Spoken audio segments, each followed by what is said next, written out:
Hello, everyone.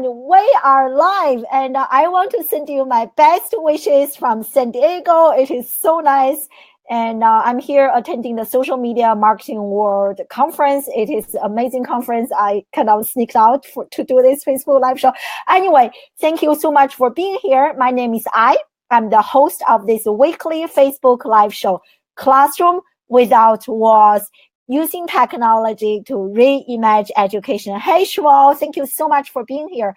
I created this show because I believe our society has changed a lot. Social media and technology play a huge role in our changing society. As educators, we need to change how we teach and how we interact with our students. On this show, I interview leading professors, professionals, educators, like Dr. Will D.M. Port, yes, regarding issues related to social media, technology, education, entrepreneurship, innovation. And if you are new to the show, thank you so much for coming and checking us out. If you are a returning attendee, Shvo, and I saw a few others are here, thank you so much for being here, and you support me so much to me. And if you are watching this on replay, hey, future people, thank you so much. I appreciate you. Today, I'm so honored to have Dr. Will join us live. And Dr. Will is a globally recognized keynote speaker and speaker, educator, education consultant. He's also a podcaster. He launched his own website as early as 2009 and has been podcasting since then. And Dr. Will is an advocate of digital learning and incorporating digital technologies into classes, into educators' professional careers to enhance student learning outcomes. And he is also an expert at using technology to kind of transform, expand, and diversify his own career. So I'm so excited to have you join us live, Dr. Will, and to learn from you, to learn how we can leverage social media to not only transform teaching, but also our personal professional careers. Thank you so much for coming and joining us live, Dr. Will, and welcome to the show. Well, thank you, Dr. I mean, that introduction was so awesome. I'm like, who are you talking about? Oh, you. Oh, of course, yeah. Yeah, I didn't recognize that person. Do you want to add, and is it like a brief introduction from your website? Do you want to add anything to my brief introduction there? Well, I'm just, hello. Name's Will D. Port, affectionately known as Dr. Will. I'm an instructional technologist with a K through 12 school district. And I just love how technology is able to transform learning in ways that we have never been able to dream of. And so I love the work I do, and I'm thankful to be invited on the show.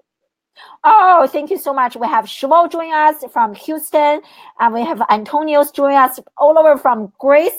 It is past midnight for him, so thank you so much for being here with us. I truly appreciate. As I mentioned earlier, many of my friends are actually attending the conference right now.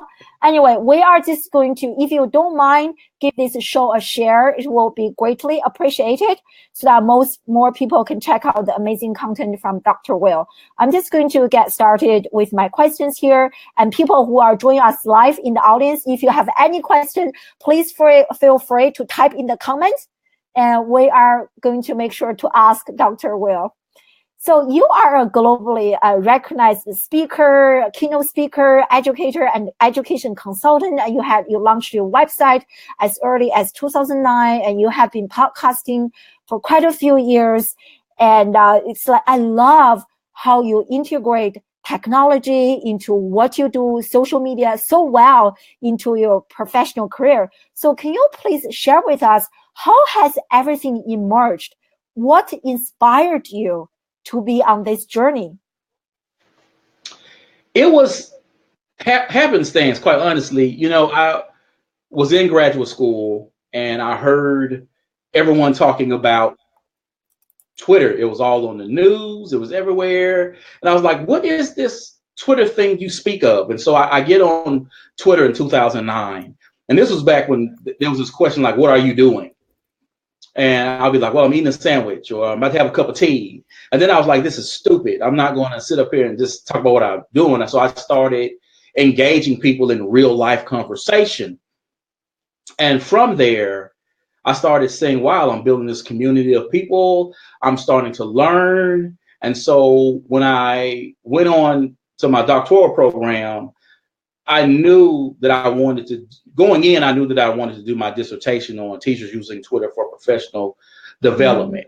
And so, just over that time and being able to see how Twitter is very customizable and you can create these different tribes on there and learn from so many people, it was just so awesome for me and has been a great way for me to learn and connect with people. Like, look at you, like you and I have never met offline, but online we've been able to learn from each other and collaborate on a couple of projects. So that's, for me, is the power of it. And that's just how I got into it. Wasn't that I was on this journey. It was just, I just got on it and I fell in love with it and started to use it and work it and share it.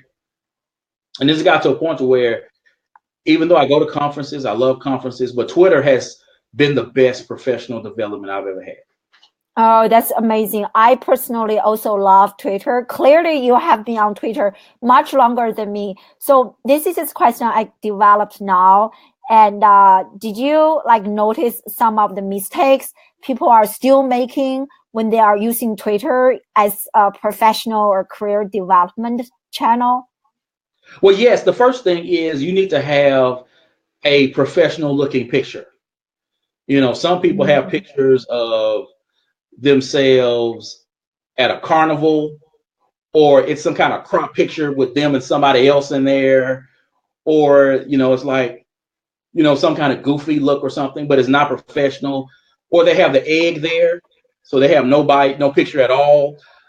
People don't have like bios that really sort of succinctly say who they are and what they are professionally. And people who just get on Twitter and they don't use hashtags or they don't engage people, because here's the reality. When you first get on Twitter, no one knows you're on there. And so if you just sit up there and say, hey, I'm looking for such and such, and you don't put a hashtag, no one is going to reply. Because if you get on Twitter and you have 5 followers, they may not see that. And so people need to use the hashtags, so I'm looking to how iPads can be useful in the classroom. Hashtag EdCheck, hashtag EdTech chat, hashtag Ed Leadership, what have you. So that people who go back and later and look at those hashtags where they have created lists will see that and be able to respond. And then you have to engage people as well. And then I want to tell people is contribute, don't just absorb the information, contribute, because every one of us who is working our fields, they do amazing work every day. And what you may think, I have nothing to contribute, but that dope lesson you taught, that great lecture you gave, that is information that you can go back and share on Twitter or Facebook or what have you, so that other people can learn from what you're doing.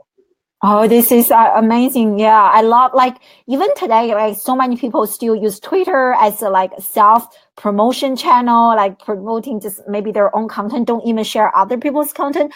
I love how you mentioned engage with people. That is absolutely gold. I love it. Here's a great question from Shwal, who also has his own podcast channel.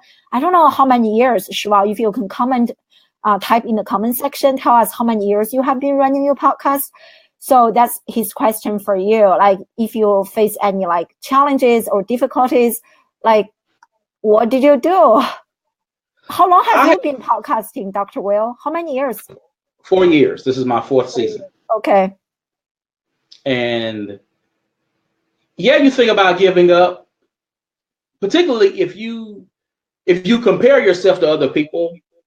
And what I mean, so I don't have the audience of James Altucher, for example. So you can go look at some of these people on SoundCloud and you go, wow, this person had 5,000 people listen to that episode, or they've done that. If you pay attention to that, you're going to quit. Especially if you go, wow, only 50 people listen to this episode. So for me, I've just learned to look. I'm doing this because I love it. I'm doing this because I'm passionate about it. And for the 50 people who listen to that episode, they got something from it. And so you have to think about that 50 people. So next week, next episode, what can you give that 50 people? And you continue providing value for those 50 people. And then hopefully that those 50 people will share that episode with 50 more people and you can build your audience. But don't compare your today to someone's tomorrow. You have to stay true to yourself, stay true to your vision, and just put in the work and be consistent in how you deliver your podcast. Because you every week you're putting in a show. So your audience knows every week, Dr. I got this thing popping. So I have to show up.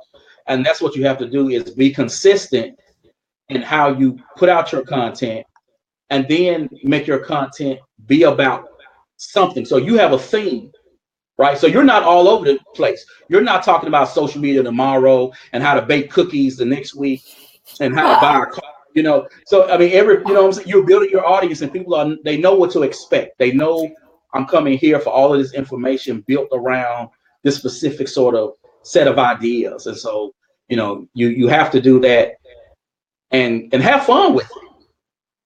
Exactly. It is like so true with my own show, you know, like sometimes I get lots of views, sometimes I don't get lots of views, and there are so many factors, and you just need to just like keep going. And I love what you mentioned, like how you shift the focus from yourself to your community, you know, people you are serving, like how you are serving them. I think when I made that mental shift, also reduces lots of my personal pressure. You know, I was like, how do I look? What did I say? But like, I'm really looking at like offering, like providing as much value as possible. Yes, it's such a great point. Yeah, yeah. This is a great comment from Antonio's. And earlier he was referring to, you were talking about like hashtags. It is so true. Like right now I'm in social media marketing world. It's like the biggest social media marketing conference. And I really see the power of hashtag, you know, how people join the conference live and even people who join the conference virtually or people who are not joining the conference, everyone is jumping into conversation and connecting with each other. This is like, it's like truly amazing. Yeah, yeah, yeah. So if you don't mind sharing with us, as I introduced you earlier, you are such a great expert in terms of using digital technology, digital learning. And can you like please maybe share one example or stories where this digital learning approach kind of like transformed classroom learning or transformed a teacher's experience? Some like really like good story or example you want to share with us? Awesome. I'm going to talk to you about Miss Walker. She is a biology teacher at our high school. I like to call her my general. When we went one to one, you know, we first did a pilot with her because she, you know, she like other teachers was sort of like, what am I going to do with all of these Chromebooks? But we ran a pilot with her and she was able to practice using our LMS and other things. And she came on and she bought in. And when we started to talk to teachers about create projects, right? She jumped in. And what I love about her is she was studying biomes in her class. Now, traditional teachers, students do a diorama or something. Here's a shoebox, create this biome. But what she did with her students was, you're going to create videos. Mm. And so her students actually created what called survivor videos. So, and I watched them. So it's like we're in a plane, we're off to fly on this. That's what. Oh my gosh, we crashed in the desert. And this is what we need to be able to survive in this biome. So if you're in the desert, we need these supplies. We need to work together to do this. Oh, this desert has this type of plants or whatever. We need this for the water. So what her students did was not only did they interact with that material differently than pencil and paper, but they took ownership of their learning and actually creating a product. It was fun, it was entertaining, it was engaging, and they're not going to forget this learning experience. Everyone can forget a worksheet, but Yes. this video, and they worked cooperatively because they did it as a group. So, and they had to research what was in that desert or what was in the tundra or whatever. So for those kids to work together to use these digital tools to actually create it, and to then share it, that was just amazing. And It's so that's one of the amazing. things that I love is that students actually take ownership and create these products. Yeah. Oh, I love how you all those keywords like take ownership and the project-based learning, create their own project. I think this is really the best way to learn. You know, even for myself, I used to teach social media according to textbooks or examples I read online, but now I'm a lot more active myself being on social media. I can already see I will be teaching my class a lot better because I have lots of personal stories to share. Yes, totally. And Lika, is that how to pronounce your name? She's joining us from the Philippines. Thank you so much. Even like this show, you know, technology. And sometimes I have people from 12 or 13 different countries join the show. It is truly amazing when you think about it. Yeah. So related to that, I don't know if you have a chance to read an article which came out last year. I think there is this anti-technology. So the author of the article is saying that laptops and smart devices, they were like really great, but they are not so great in lectures or even in like corporate business meetings. So this educator herself basically banned completely all the digital devices in her classes.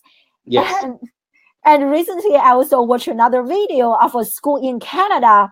So as soon as students arrive on campus, the teacher will lock up their cell phone, whatever devices they use, and so that students can focus better.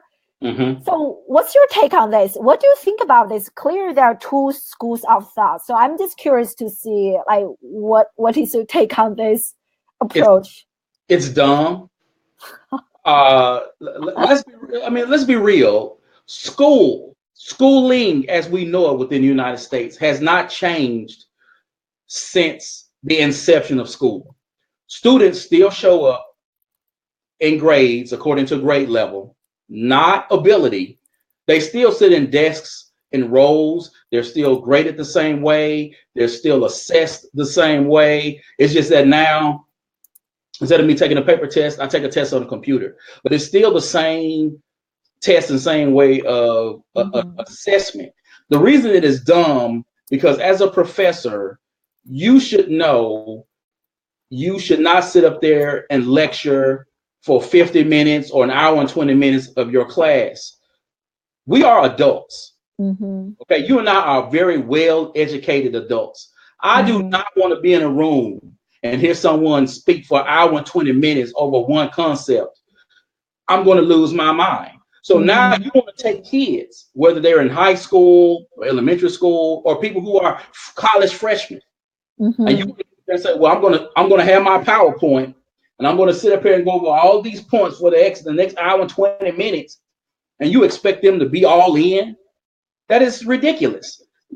With the technology, what that teacher can do is talk a good 20 minutes. After that, let the technology come in. Have your students Snapchat something. Have your students, come in, and whether you use a Nearpod to engage them to get your thoughts, or have your kids create a video. You can do a flip grid for God's sake, and have your kids create these video responses to what you are doing in your classroom. Your students can be blogging in your classroom to an authentic audience. You can say, look, as part of my class, you're going to have a YouTube channel, and I want a reflection posted about what you are learning and how you can actually use what you're learning in the real world.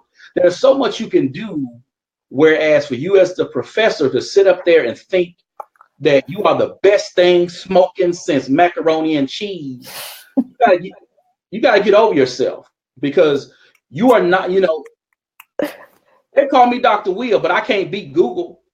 Like, people can still Google everything that I know. In fact, people can Google my dissertation and know what I already know.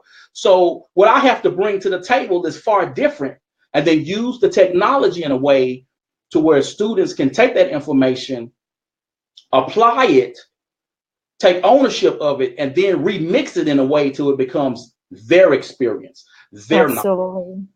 Absolutely. So I just tell professors, get over yourself, or a teacher, get over yourself if you think somebody wants to hear you for an hour and 20 minutes. They don't.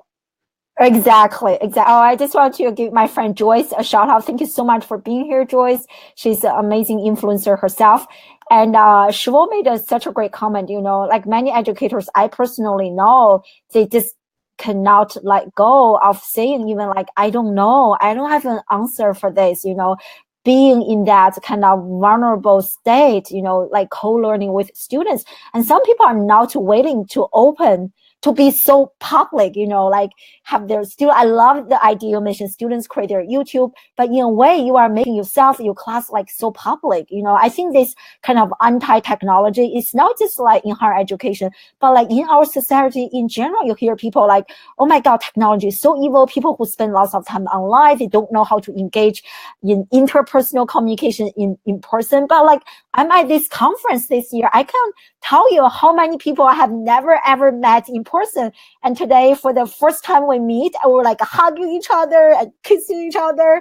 It is incredible how much, that's why I called my show Classroom Without Walls. I think technology truly has that ability to crack down those like geographic barriers to bring people together. I'm sure one day if I meet you and everyone in the audience who are joining us live, I will give you guys a big hug, because I feel like I know you better than many of my relatives in my life, Yeah. Oh yeah, that's what I love about the connections, because you don't need, like when we were talking, you were in Korea. And we were able to dialogue and learn from each other and connect in ways that you cannot do, not say face to face, but in face to face, your learning network, your tribe, you are relegated to that small geographical area in which you live in. When you bring in the Twitter, Facebook, LinkedIn, or whatever, now your tribe, that global network that you're learning from, it expands globally.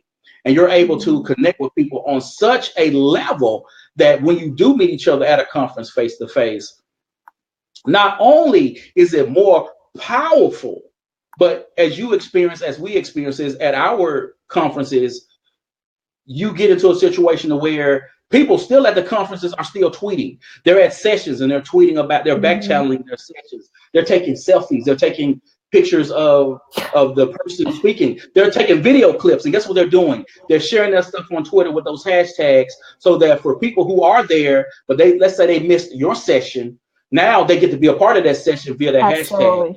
Or for people who are at home who didn't go to the conference, now they get to be a part of that conference because of the hashtags, or because of people who live video sessions, or they'll do a podcast from that conference. People get to be a part of it. So that global community of learning and connecting and evolving and growing together, that is only possible via technology. Absolutely. That's like one of my central arguments. Technology is not going to replace human beings or educators, but can amplify what one person can do. I like so much more, just like you mentioned. Yeah. So this is a really great comment from Joyce, resonating with what you shared earlier, talking about our attention span. There's like research show that goldfish attention span is like 8 seconds, right? Human beings, like 7 seconds. It is so true. I think even with myself, like attending this conference right now, if I just physically sit there, like, I don't think I'm absorbing more information than when I'm on my cell phone. That's how I used to learn. Like, I'm just used to it, Like, I think our students are the same. Yeah. I agree. There are definitely lots of really great, like, Dr. Will, he's a great example, and the K-12, there are lots of amazing educators. Yes, exactly. Yes. So I love, traditionally, professors or educators, we do what? A teaching research surveys. I love how you have expanded and diversified yourself, Dr. Will, so much. You are like podcaster, and you also have your own show, and you blog, and you are just doing like keynote speaking and doing consulting, like doing so much. And so I wonder if there's like any top lessons that you want to share with us as you are kind of on this expanding or diversifying yourself on this journey, and if there's any self-limiting beliefs that you have to overcome to be where you are today. Well, first of all, I'll tell any educator who will watch this or watch any of your shows in the future, you have to get into the content creation game. And what I mean by that is everyone has an expertise, a set of knowledge, a set of skills that they do every day that they may not even think about as golden or something people will relate to, but you have to share that information. So whether that is you're vlogging and you're doing little tidbits of, hey, my students did this in my class, this is how I set up my blended learning lesson, or you doing video tutorials that you put up on your website or you put up on YouTube, whether that is creating your own podcast or you're actually blogging and you can create your own blog for your own site, or there's sites like Medium, or you can blog from LinkedIn. There's all of these places that you can go, but you have to create content. Now, what that does is, whether you know it or not, it creates a sense of reflective practice in you because you are now sharing what you're doing and you're able to look back and go, wow, this is how I really sort of think about education, and sort of allow those ideas and reflective practice to sort of grow who you are.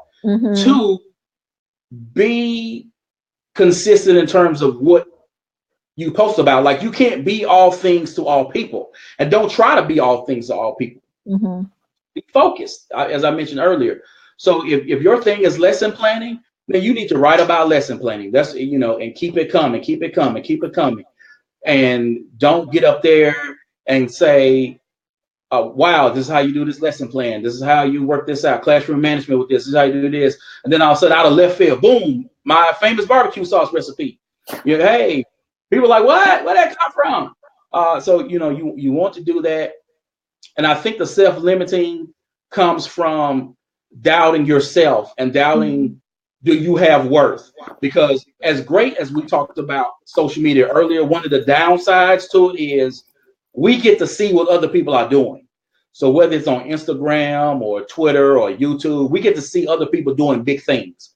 And if you get wrapped up into, oh my gosh, do you know he's speaking to 10,000 people and he's doing this and he has this book deal and she's doing that, and you're not doing that. If you get caught up into what they're doing, you can fall into analysis by paralysis and not even get started. Or you can think of yourself not worthy of doing those things. So you have to watch, admire, take tidbits, but let it go and not compare yourself to them, but keep it moving and understand which medium works best for you. Like, I can write, and I do write, but what I don't do is try to crank it out all the time, because I know I'm not. Some people, and I've seen you, Dr. I, hey, you're a machine. I can't do it like that, right?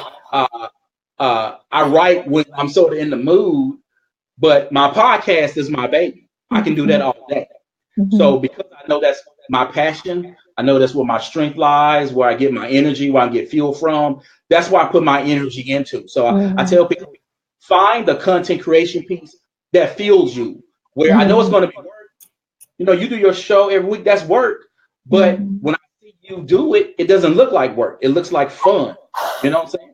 And so find that piece of content creation that's going to rejuvenate you, that is going to get you excited about your practice, that is going to make you feel fulfilled, to where then you start to build your brand, you start to build that recognition with other people, and hopefully that will lead into opportunities to get paid to go speak at conferences, to get paid to write for magazines, to get paid to keynote.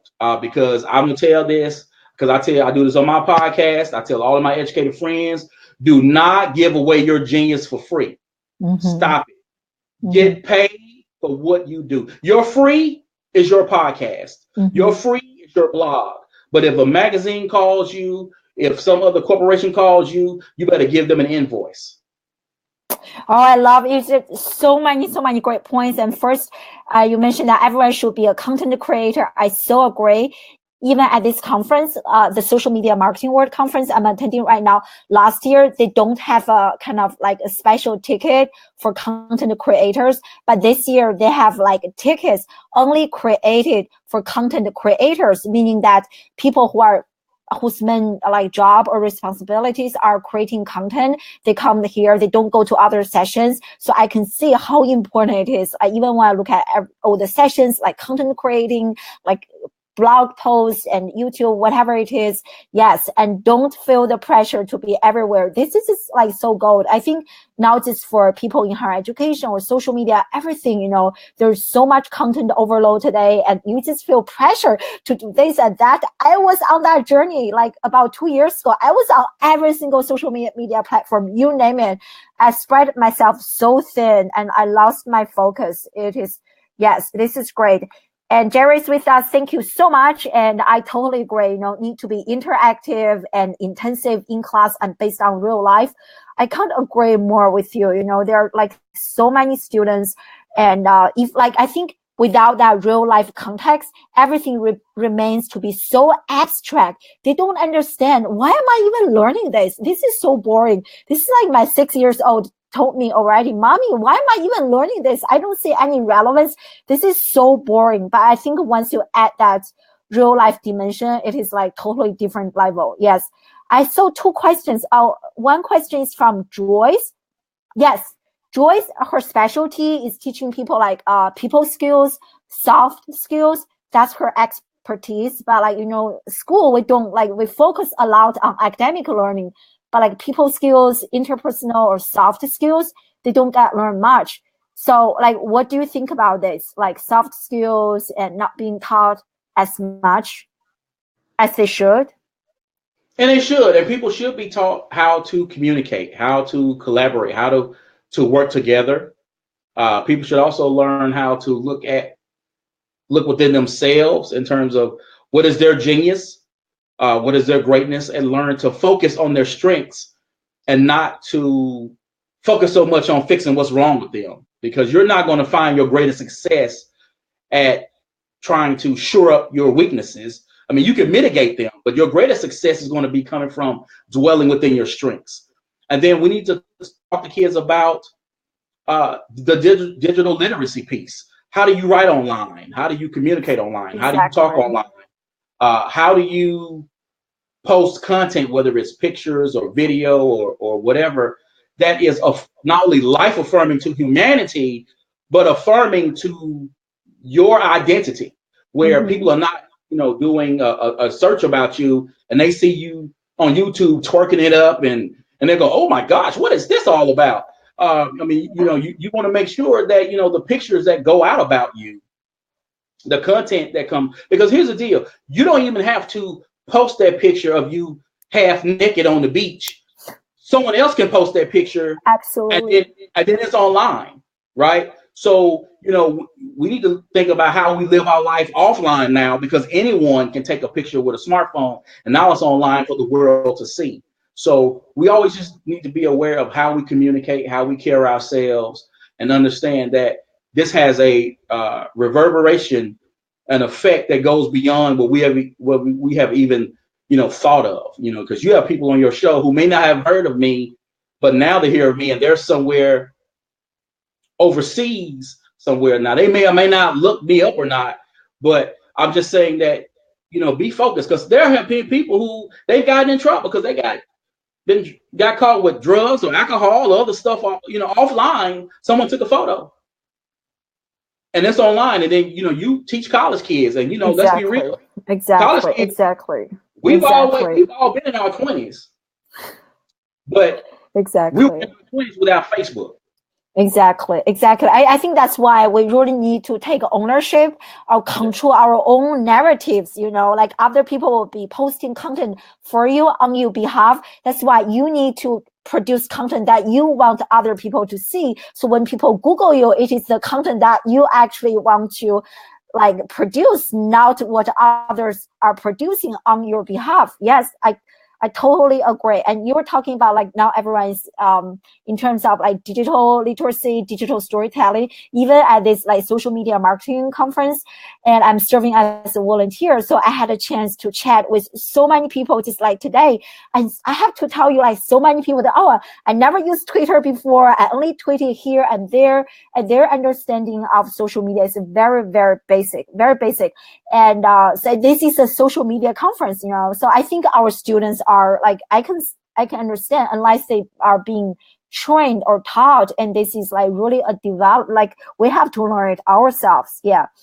Mm-hmm. We are just like, oh wow, quickly wrapping up here. And this is another great question from Antonio's, and he was asking, based on your personal experience, Dr. Will, and if there's any like a buy-in from the institution about this like digital technology based learning, and any like differences in terms of geographic locations.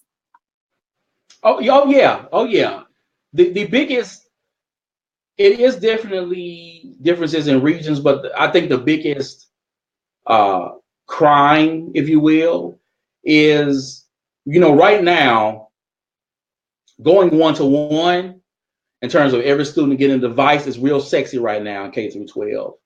And there are school districts, whether they be small or large, they are spending hundreds of thousands, millions of dollars of putting those devices in their students' classrooms.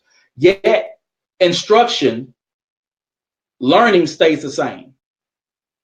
So they're buying all this stuff, but school isn't changing. School is remaining to be stifling. It's remaining to be stagnant. It's remaining to be, you sit in that chair and you sit quiet and you listen.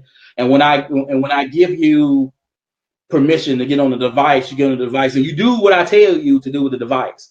So instead of that iPad becoming a content creation tool, it becomes, oh, you do a digital worksheet.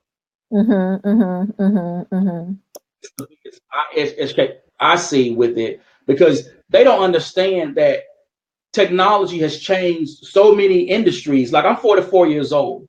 I remember when going to Blockbuster was the hot thing. It's like Friday was like, oh my gosh, you like, we're making a Blockbuster night, baby.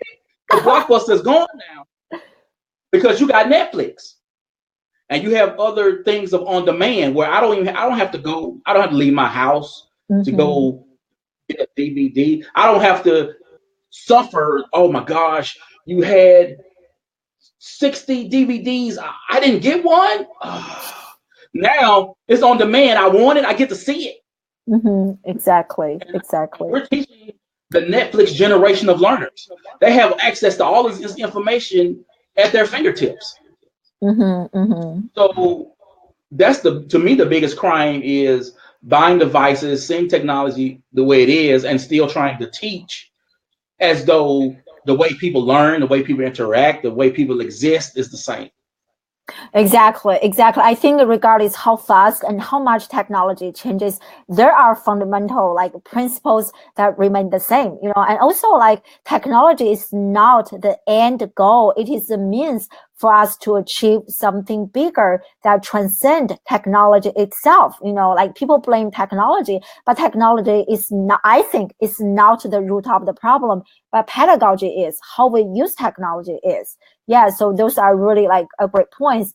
And yes, like Dr. Joyce mentioned that, like, cell phone, like phone, like mobile learning. Yes, exactly. That's how I get a hold of my students or anyone nowadays. Like, it is amazing with some people, so many people, and coming to my my Facebook live show, especially people who are relatively more like larger followers. When I send them an email, like, never get a hold of them, like Facebook Messenger has basically become my email inbox. Exactly. Yeah. And just like to wrap up here, and what is next for you, Dr. Will? And like, one project you are fired up about, and how can we help you? Well, the next thing is my wife and I are in the process of designing courses to deliver to teachers who need continuing education credits to renew their licensure. What I have noticed is, from speaking at conferences, when I go to conferences, and I go to a lot of conferences that are not ed tech, that those ed tech or instructional technology field sessions are far and few between, but they get packed. Teachers love those sessions. I have led sessions where there was no chairs. People had to stand up. Now, I'm not saying I'm great. I'm saying that people were hungry for the information. And so I know there's a need out there, and we want to deliver online courses for teachers so they can learn at their own time or their own pace.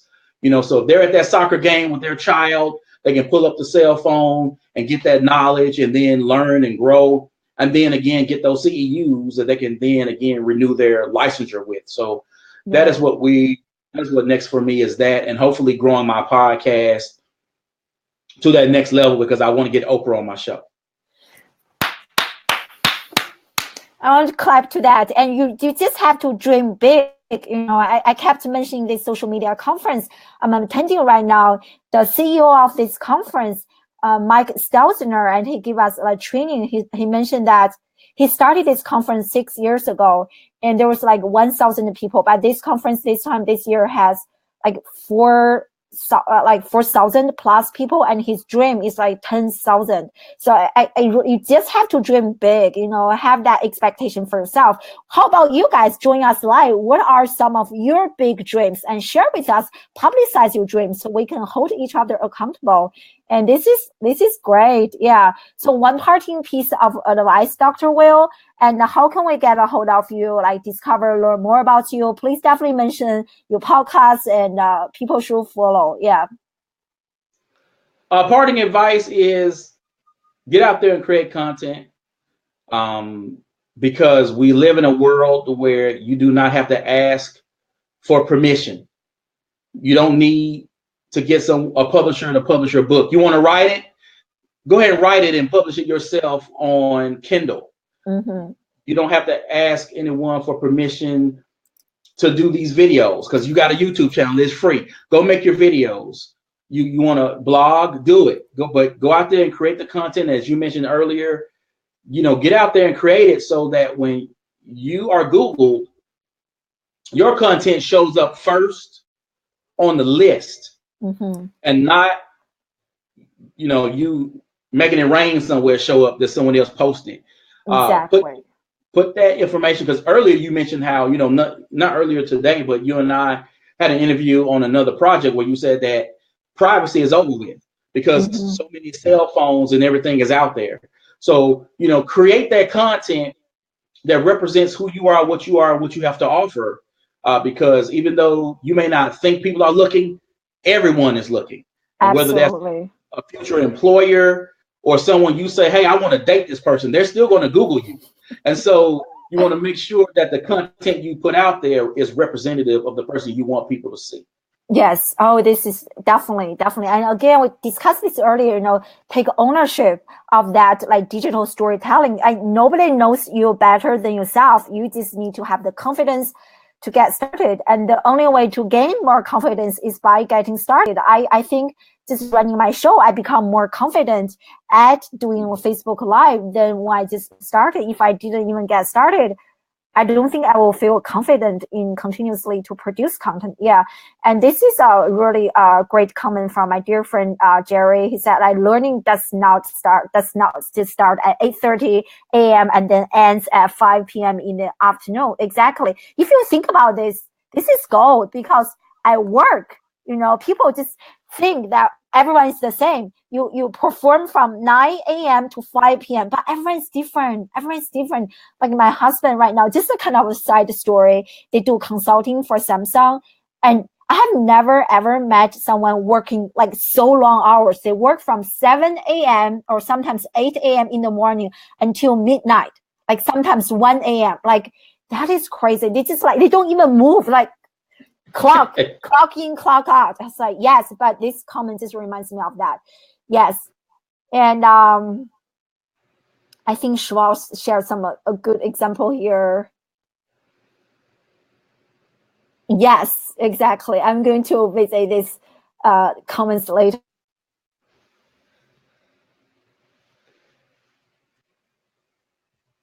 Thank you so much for sharing everything with us, Dr. Will, and I really appreciate and everything you shared with us. And thank you for joining us live.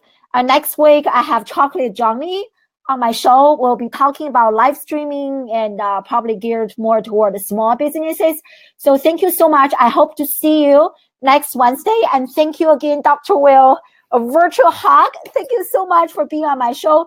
Truly, truly honored. Yes, everyone, please follow Dr. Will. Yes.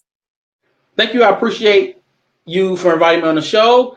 If you're go to SoundCloud and search for the Dr. Will podcast, go to iTunes, search for the Dr. Will Show podcast, and just check it out. And if you like it, subscribe and leave me some reviews. Great podcast interviews. I really, really loved it. Especially this year, you kind of shifted the focus a little bit more. So I love it. I think everyone in the audience are like small business owner, entrepreneurs, care about education. You will love it. Yeah. Thank you so much. Enjoy the rest of your day. Love you guys. Thank you. Thank you.